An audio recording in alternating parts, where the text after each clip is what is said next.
Welcome. This podcast is an exploration into being human and what's possible when there's less attention on the noise in our heads. Warning: while listening to this broadcast, you may experience moments of deep peace, sighs of relief, personal insights, or long stretches of dead air.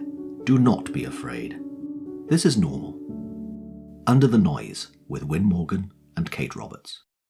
Hello and welcome to this week's Under the Noise with me, Wyn Morgan, and my co-host Kate Roberts. Hi, Kate. Hi. And today we're joined by Jules Swales. Now, I've known Jules for, I think it's 6 years. It's about that. For the last almost 2 years, Jules has been my writing teacher, which I continue to absolutely adore, even when there are various times during a week where I find things difficult and I'm not getting it or anything like that. But that's the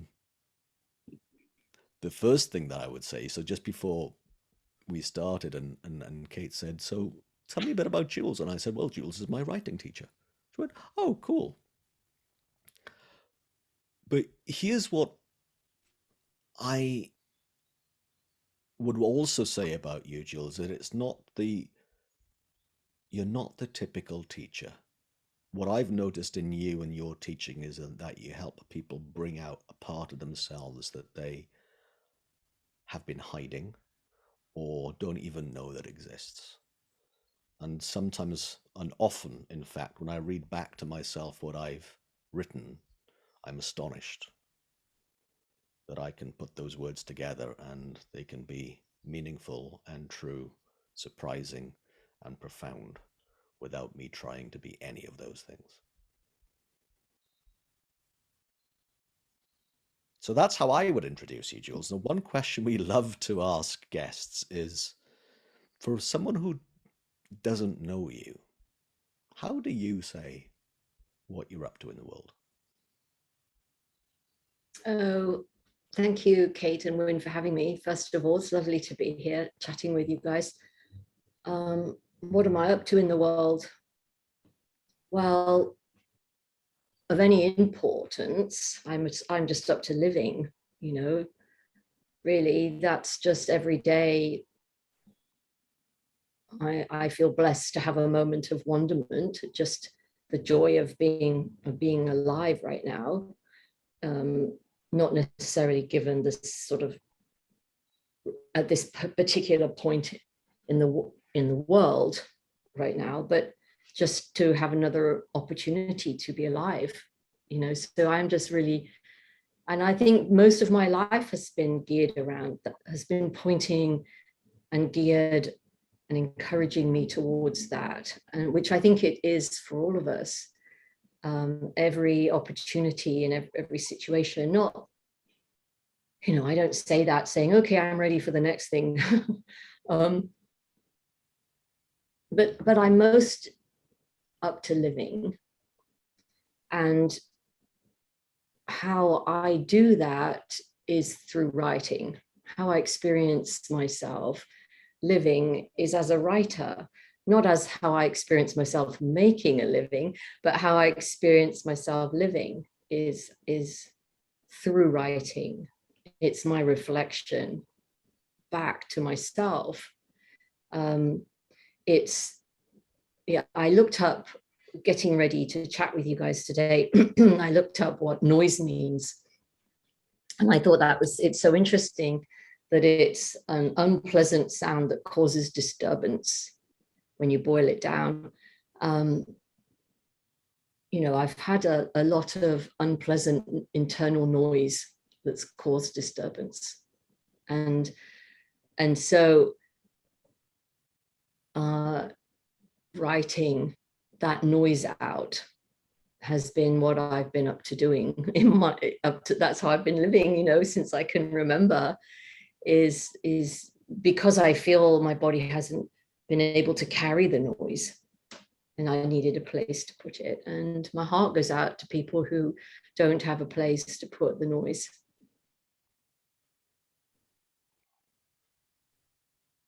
But on a practical sense, I'm living in America, maybe moving back to England, which is quite a revelatory experience for somebody who ran away from England and swore was never going to move back again. And I'm just amazed, like, every day, guys, I'm like, I can't believe this is happening. Like, how did this happen? Because it feels so much more extraordinary because I've kind of kept myself out of the way. I've done what's been asked of me, but I'm sort of to the side of the experience a little bit because I don't want to put too much personality noise into the experience of moving country after 30 years. America's been an amazing country for me. I am an American citizen now, and it's been a beautiful country. So it's very surprising that I'm moving back to England. I'm so surprised, delighted and surprised. Does that answer your question about the living piece? Well, it's not like it's a question that anyone can get wrong anyway. So, but yeah, I think it's fascinating. So if it's so surprising on a very practical level, how come you're doing it, moving back to the UK? Because I'm a writer and I trust what shows up that's bigger than me. And this is shown up and it's bigger than me. I could say something like, oh, it's COVID and all of my friends left LA as well because we suddenly realized that tens of thousands of people were dying and we were still alive and we wanted to live into our lives, live into our dreams. I could say that might have been something to do with it. But I've been talking about moving back to England a long time before COVID happened. And I just didn't know how I was going to be brave enough to do it, to leave everything that I know here. I got sober here. I don't know who I am sober in the UK. I haven't met her yet. So, I've been sober for 29 years. That was a big deal for me, drugs and alcohol. So that was a big deal. And I'm very proud of my sobriety. And America has been like a cashmere scarf around my sobriety. She's wrapped me up and kept me, warm and sober and safe and friended by life and by people and by my sobriety. So, going back to England where social life revolves around the pub is going to be very interesting to meet myself in those environments, as a sober person now. So I have been called back to England. I remember walking in the Cotswolds once when I was visiting my mum, and I was walking. She used to drop me off on the way home from the little town so I could walk through the fields, because it's not like it is here where I live, the fields in England, like the countryside. And I sat down and everything was so green, but all these different colors of green. And as I sat there and witnessed everything, witnessed life, I felt myself being witnessed by life, like by everything. I was so amazed and humbled and surprised. And I think I left a bit of my heart there that day in that field, and I put some roots down, some very, very strong roots that I thought I had dug up when I moved here forever. I ripped them out of the ground when I left England. I ran away from England and I ripped my roots, or so I thought. And maybe I did, but I found myself seated almost in that field with an invitation to, journey back. And I don't know if it's permanent, but I have a yearning that I'm following, which doesn't make any sense, to me. It doesn't make any, but then the part that doesn't make sense is that noise. I don't want to listen to that. And I would say that I've taken a step, like one step. I couldn't have done this if I had looked at everything that needed to be done, but I took a step and then I saw kind of how life met me, how life meets us at the place of our action. And so I took a step and then I pondered and paused and then there was an opening And so I stepped into that and took another step, and then there was another opening. That's not to say that there weren't challenges in the opening, but there weren't any slammed doors, right? There were challenges, on my knees challenges, when I left LA initially and came up here. I mean, that was, that was tricky, emotionally tricky. I'd been living with somebody for 13 years, saying goodbye to my 3 closest friends who I saw every week.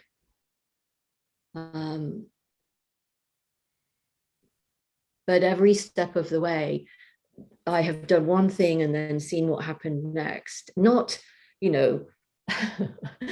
the 12 steps on how to make big change in your life, not from that perspective, like just take it, but a little bit like David Whyte's poem, start close in, the first step, the step you have to take, your step, not anybody else's step, And so it was definitely starting close in with what's the first thing I needed to do, which was to have a garage sale, There were 4 or 5 others after that. So it was just,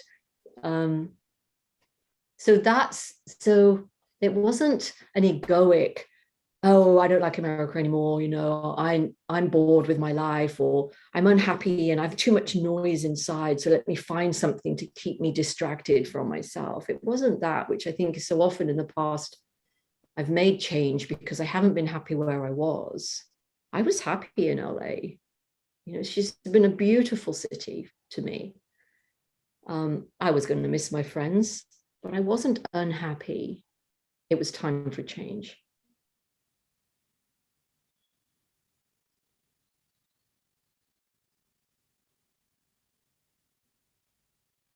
In that sharing that you just said, there was a part of it that I want to come back to, which was you saying, I don't want to listen to the noise anymore. I think that's what you said anyway. And I wanted to know more about that. Well, there was a reason I was a drunk. There was a reason why I used alcohol and cigarettes and drugs, all of which I gave up on the same day, just to quieten the fear. I feared myself. Like it wasn't, nobody was like, I just, through all of the noise of my thinking brain, I just scared myself, and I just scared myself in life all the time. So I was perpetually worried. And so when I got sober, I've always been learning to live with my sensitivities to life. I feel I'm quite sensitive, and sort of unmedicated, life was very noisy internally for me. Oh my God, oh my God, oh my God. And then there was a lot of that. I was doing that. I wasn't being done to me. I was doing, oh, the dog's sick again. So the dog's sick again. What am I going to do with that? I'm going to fearful myself. I'm going to create fear for myself. And then I'm going to say, oh my God, the dog's sick. And oh my God, it's terrible, the dog's sick.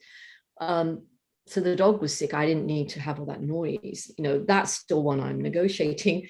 When she gets sick, I still feel that that's a bit of a residue of a place where I notice my mental health changes.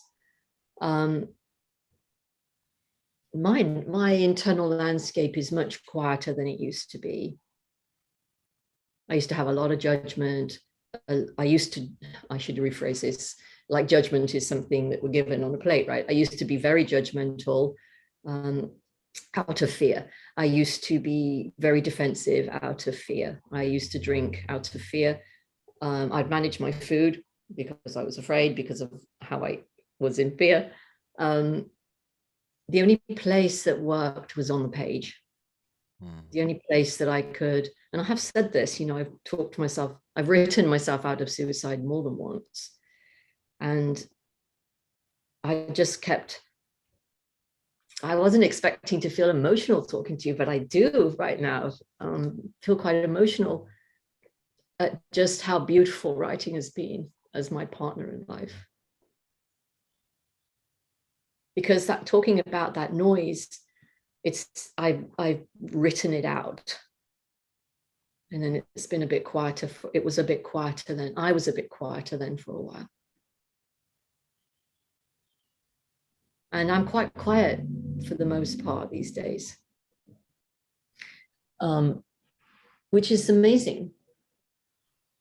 And when I notice, like, you know, like the book launch on Saturday, and I'm in the middle of teaching right now, and there's a lot of sort of physical world realities, I notice the noise start to happen again.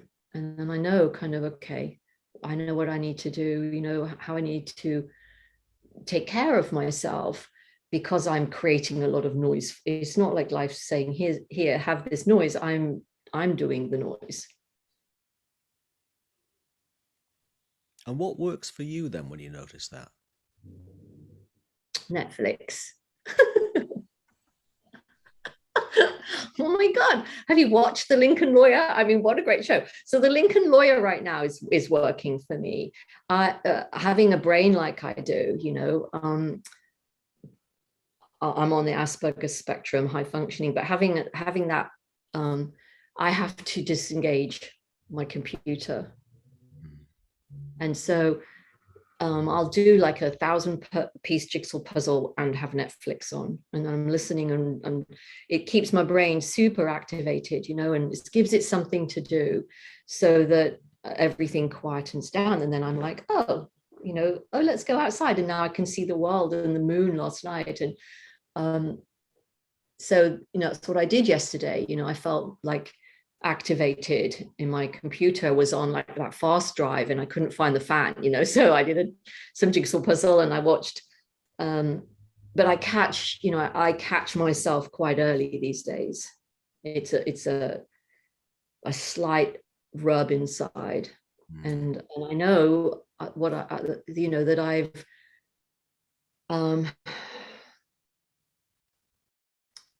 velcroed myself to something that's not serving me anymore.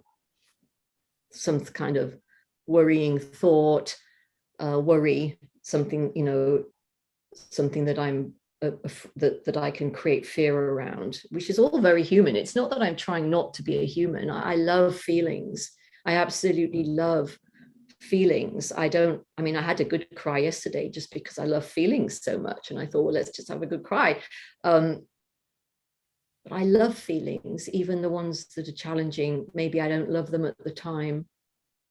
But it's part of this contact sport, isn't it? Being alive, it's all of it.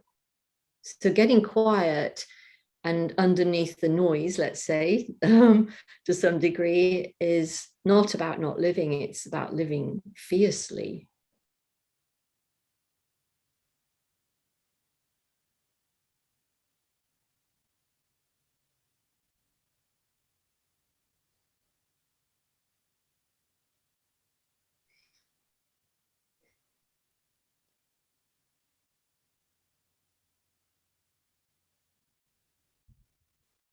You know, Jules, when you were talking about, you know, your lifelong partnership, I think you said partnership, to writing, and what that's meant to you.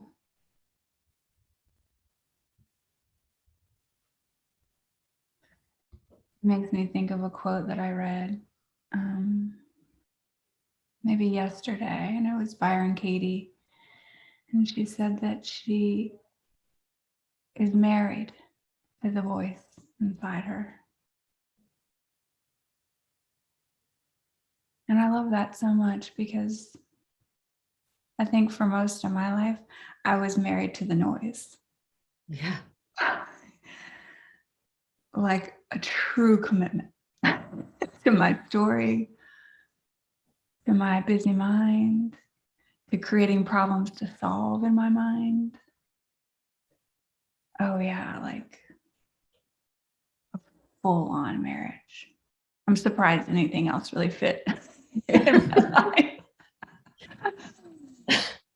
But Well, I think it's starting to switch, you know, like I think there's starting to, like maybe the voice inside and I are dating now. Maybe just dating. We met, we're dating a little bit. Starting to fall in love, you know, like the beginning of it. So I love what you said. I love that, the marriage thing, because Mary Oliver, and the Wyn Kate quote, Mary Oliver's in one of her poems talks about being a bride to amazement. And I took that and I put in one of my quotes, if Mary Oliver can be a bride to amazement, I can be a bride to creativity. And I've never argued with that relationship.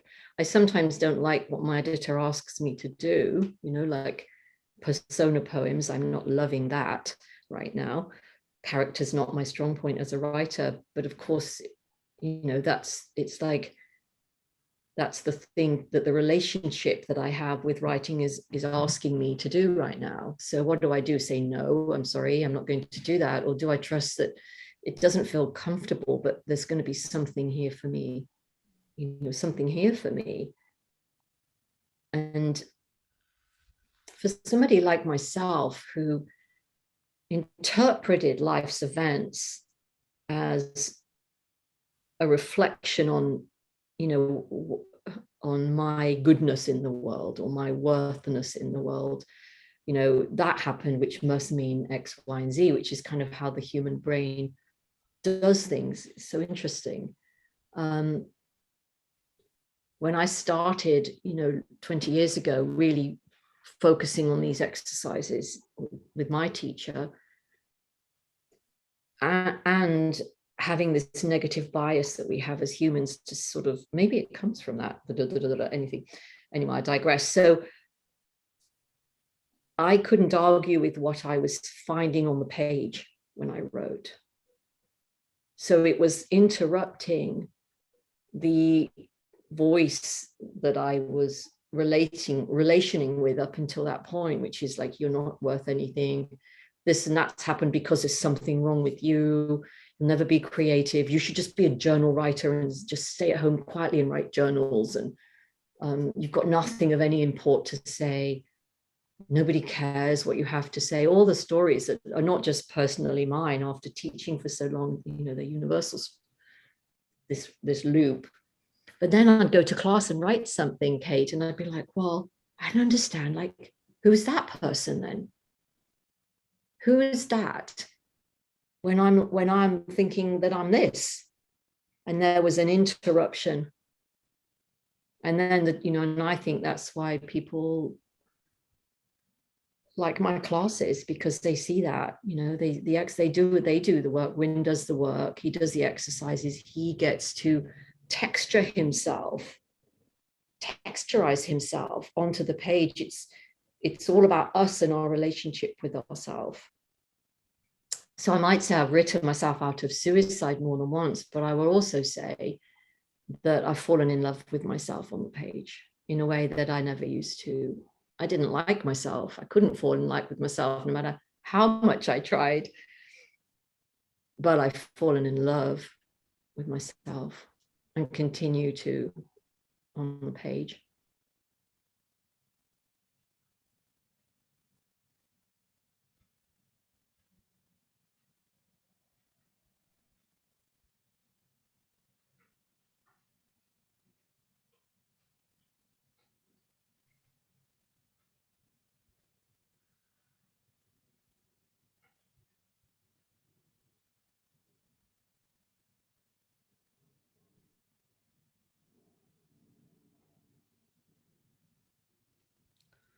The question then, what is it within writing that allows that to happen in your mind? Well, it isn't going to happen if you just journal every day, because you're just doing what you know what to do, which is just, I should talk more in the singular, shouldn't I, rather than the you. I was just doing what I knew how to do, which was just to be me, but I was just being me on the page, flushing me out, more of me.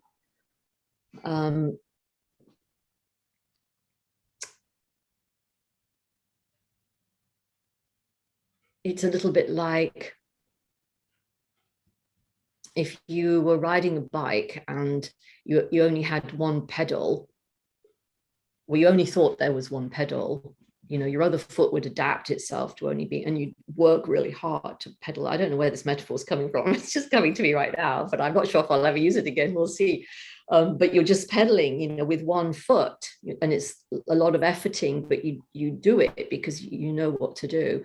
Now, when suddenly someone says, here's another pedal, there's going to be some resistance. It's not what I know, but I don't understand how to use both feet. And so, but it's in the long run, it will be easier. I think in the long run, it's easier to be a human if you learn how to write in a certain way that conjures up more of the I and less of the me, which I've also not said before, which is kind of interesting. I mean, I talk about the I, but not in this context, which brings me back to how I used to write initially, which was somewhat in a narcissistic fashion. Everything was about me, but it was about me in oh, woe is me. And then this happened, and then this happened. It was like, you know, just regurgitating everything I knew about myself to be true. My limits, my judgments, my fears, in some regards, reinforcing it all, perhaps, you know, because I was wading around in all the diarrhea of my life. And then when I met Jack, it was like, okay, you've got two pedals and see how that goes. And the exercise was the second pedal. The exercises he gave me to do was that second pedal. I actually needed stabilizers, let's say, for a while, because I was like, I couldn't understand what was happening. Like, who is this person? Like, what's happening with this? I don't understand. But part of me, a little bit like part of me knew I was going to end back in England for some time. Part of me knew I had to keep going with these exercises because I wasn't just writing in a frenetic fashion in the way I had for decades. My writing was different. And the only way my writing could be different is if I'm doing something different. And the only way I could be doing something different was if I did something different. And so physically do something different. Now, this is interesting because, you know, I thought when I first learned what I teach, well, I understand it. So I totally understand what you mean. But then I didn't know how to do it on the page. That understanding something doesn't mean seeing something. The only way we can see something is if we do something different, if we be something different. Don't be someone different, be something different.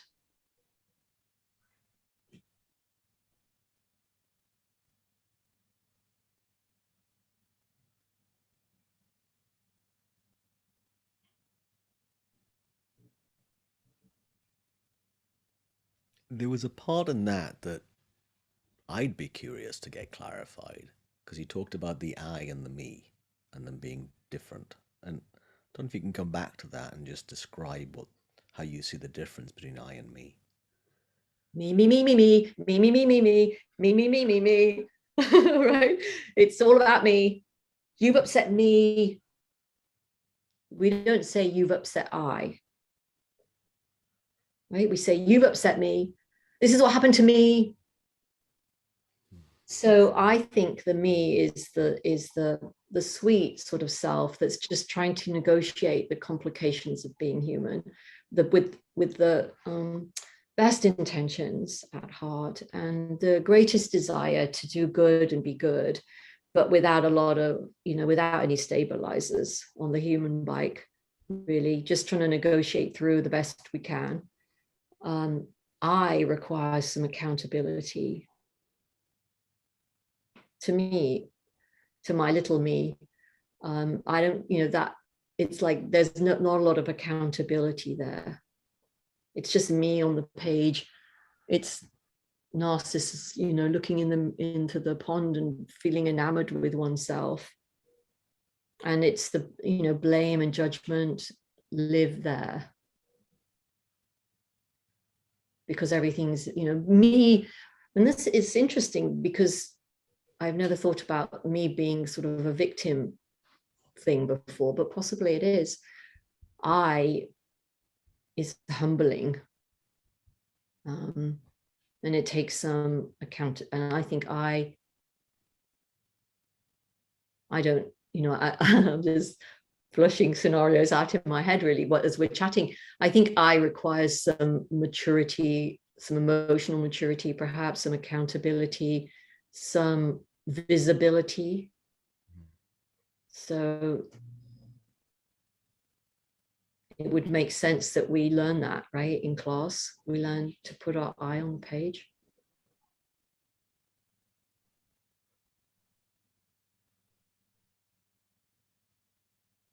And it's through the eye that we connect with each other. Because if we're open and generous with ourselves, it's remarkable how other people connect with us then, because they're like, oh, I feel the same way. Not even if the story is the same, the surface story might not be the same, but the energy of that personal accountability and humility and compassion for self is palpable by somebody else, either on the page or in conversation. Maybe. At least that's for right now. That answer might change in a couple of hours, but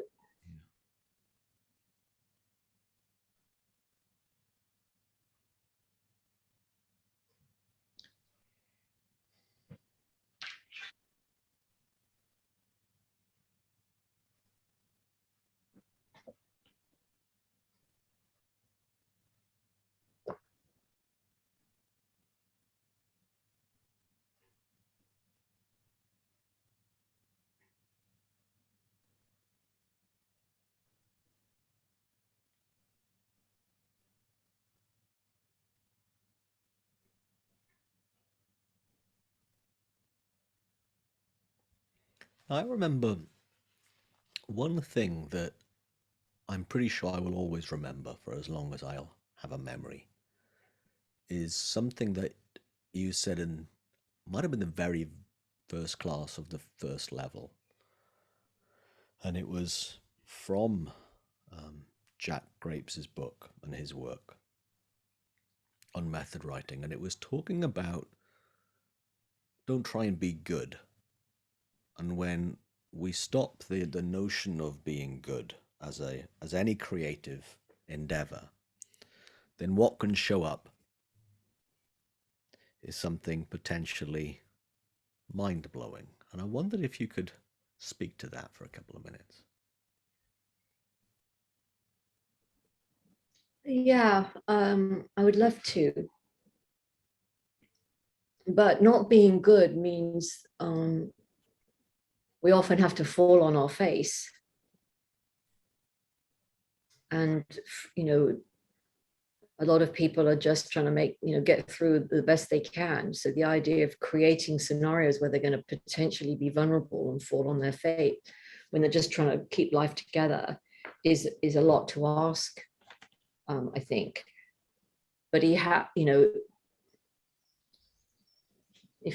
it keeps coming back to this for me right now, is that if we want to have a different experience, we have to do something different. And so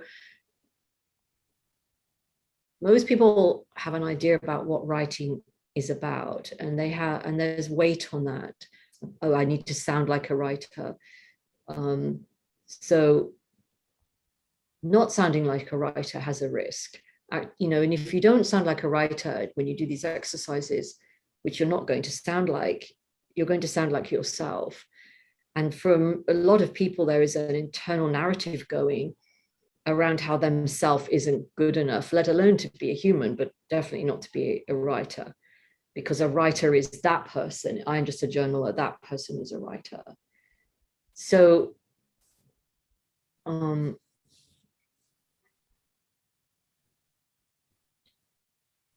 people don't want to look the fool or get it wrong.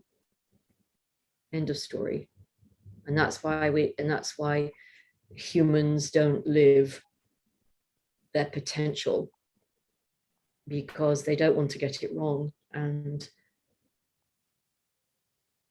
what if that we wouldn't live under an umbrella of what if, the sky's falling, let me put up my umbrella of what if, as I couldn't move back to England if I paid any attention to all the what ifs. Oh my gosh, I would be drowned. I would drown myself, let's say. I would have drowned myself in LA a year ago if I thought about leaving, if I listened to the what ifs. And I don't say that lightly. I was quite unwell in 2019. So my doctors are in LA. My dog was quite unwell in 2019, which probably was why I was quite unwell, because I was so stressed about her. Her dog doctors are better than mine. I mean, her vet's like the Mayo Clinic in LA for dogs. So to take her out of her of all of the comfort I had around that, was into this complete unknown. If I had listened to, I guess I had my umbrella up, all those what ifs were bouncing off, because it would not have been able to happen. So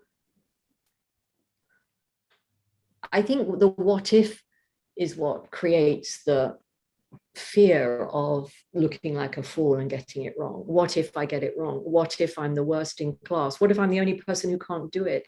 Well, what if you didn't listen to that and you just practiced and to see what happens? Every day as a human, we're getting an opportunity to practice being human. But by the time we're of a certain age, we're so practiced in familiarity. And so we're not curious of what might happen if we, broke down, not the glass ceiling, but there's, the glass walls around us. Now, the interesting thing is, we think that there are, but actually there isn't anything around us. The only thing that's holding us in sort of place is ourselves. Like what would we do if we weren't afraid of failing? Who said that? Somebody famous said that. I can't remember who it is now. Can't claim it for my own. Maybe I can. But anyway, what would we do what would you do, both of you right now? Something in your life, if you were absolutely convinced that it was going to work out in your favor, what would you do?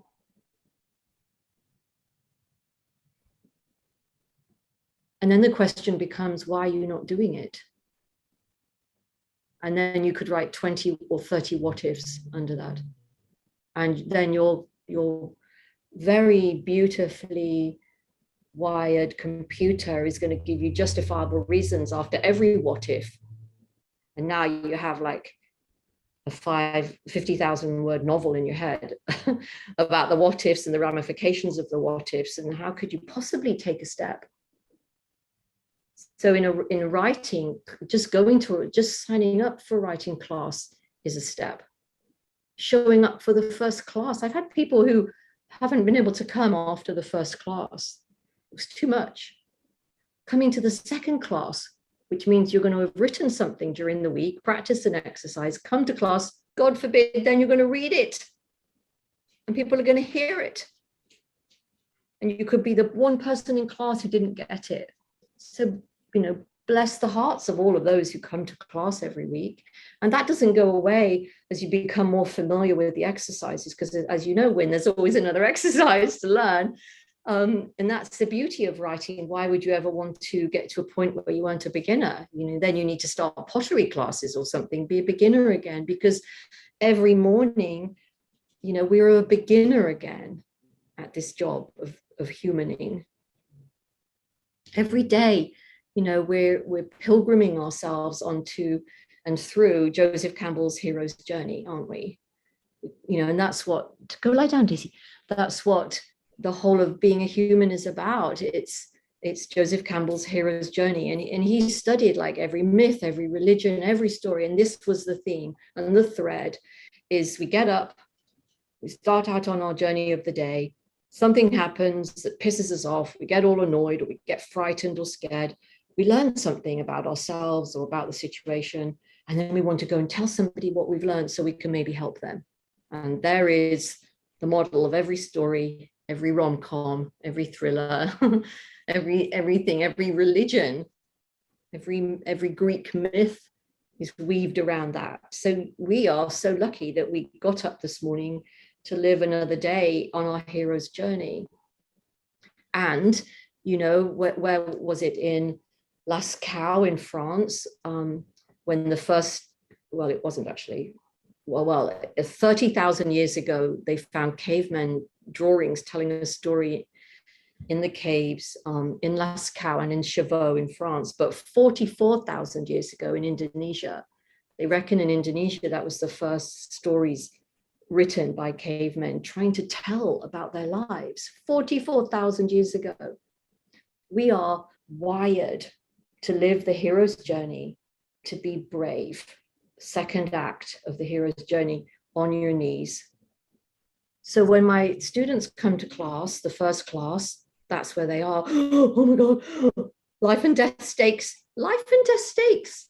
Some people feel just reading a piece in class is life and death stakes. I used to. I say often the only time I ever wore deodorant was when I was reading as a student in Jack's classes, because I was like perspiring with fear so much.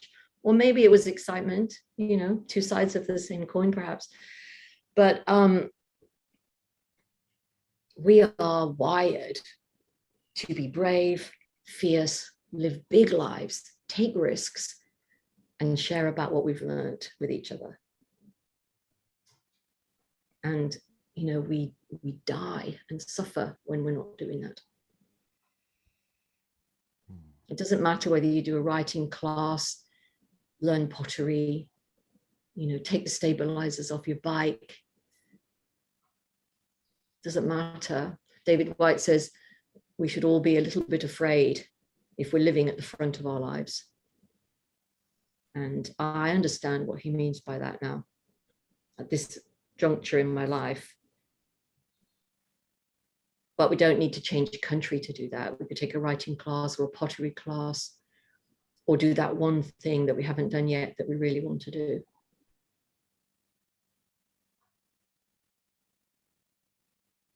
But we want to tell our stories. I do know that as humans. Everybody wants to tell a story.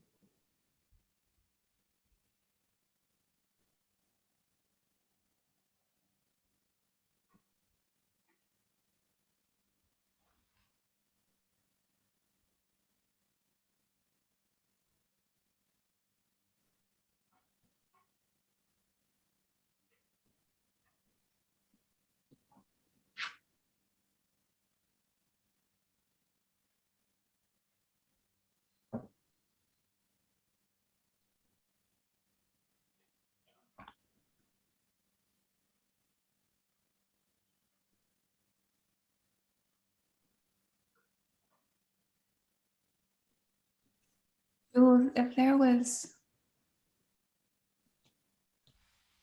one thing that you might kind of pass on to anyone who is one of those people who are kind of sitting at the edge of their life,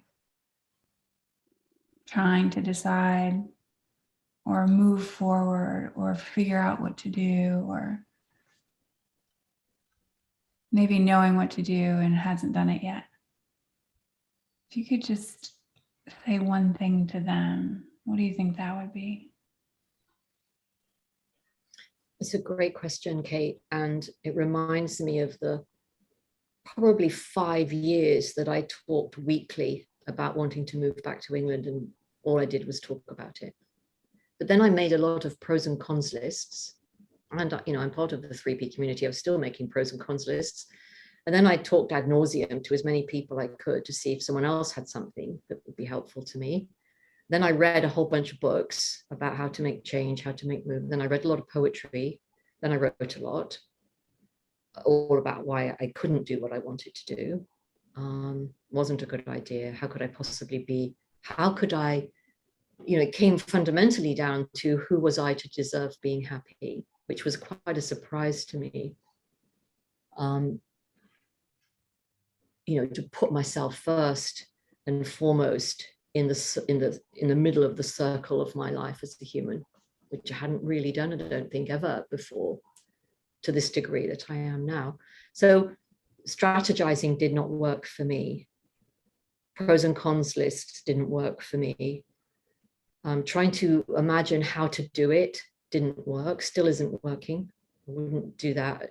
I wouldn't get in, I wouldn't interrupt myself. I promised to be faithful to the little light of that little light of mine.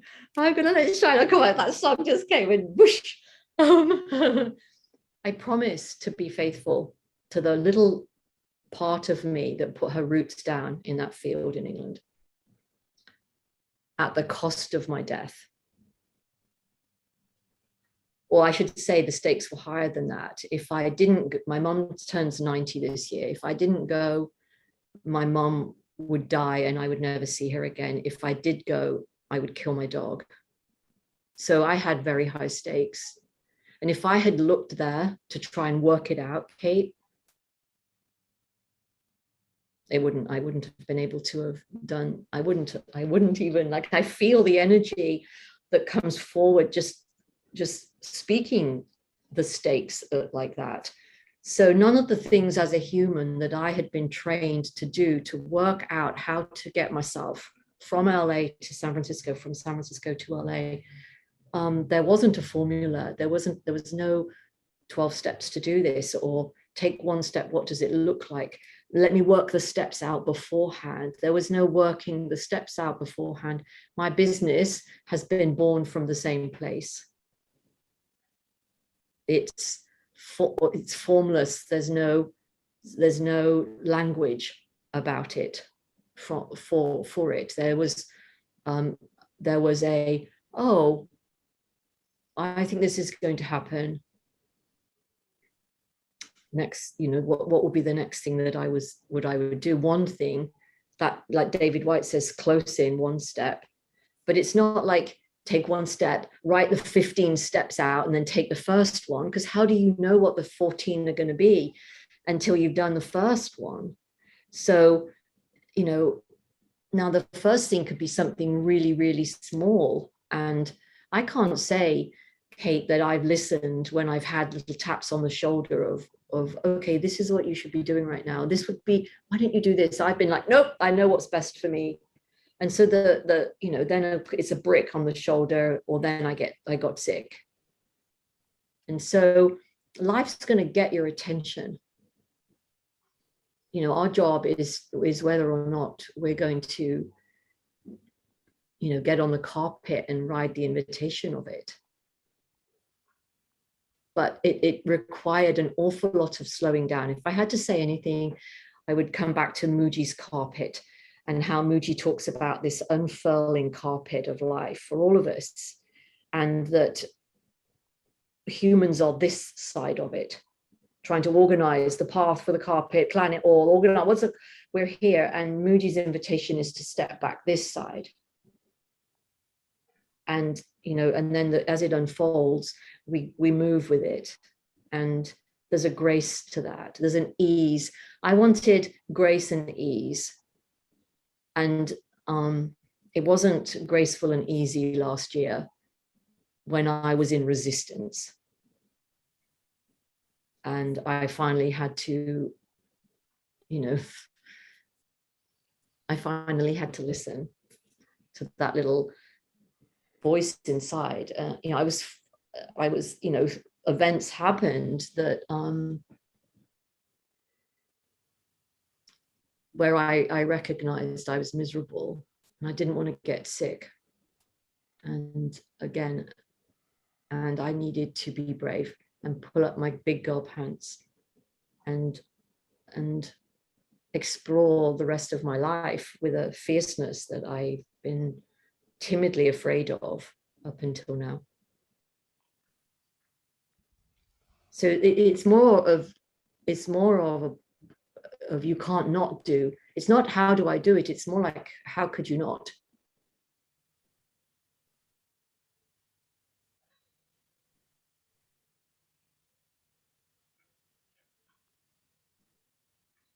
And it's so interesting when I reflect on that question a bit more, that the answers to how could you not are so low in key and quite, their vibration is quite low, and the noise of why we shouldn't is so loud,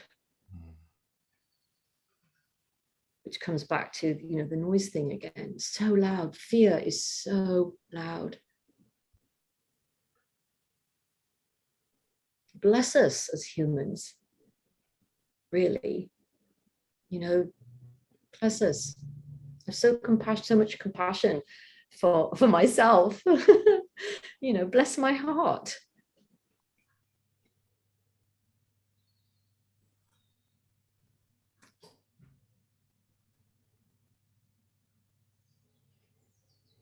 Thank you, Jules.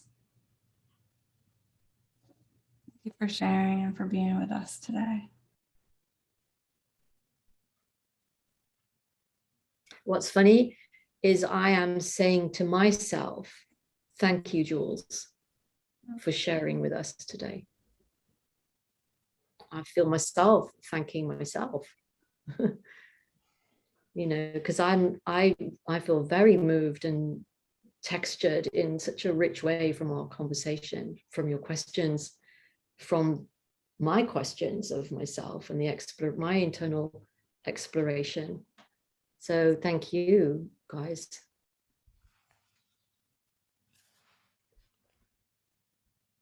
Thank you. You've been listening to Under the Noise. I'm Kate Roberts. I'm here with Wyn and Jules Swales. If you have any questions or comments or any topics that you'd love for us to explore, please reach out to me or to Wyn. Our details follow the podcast. Thank you so much. Thanks for joining us.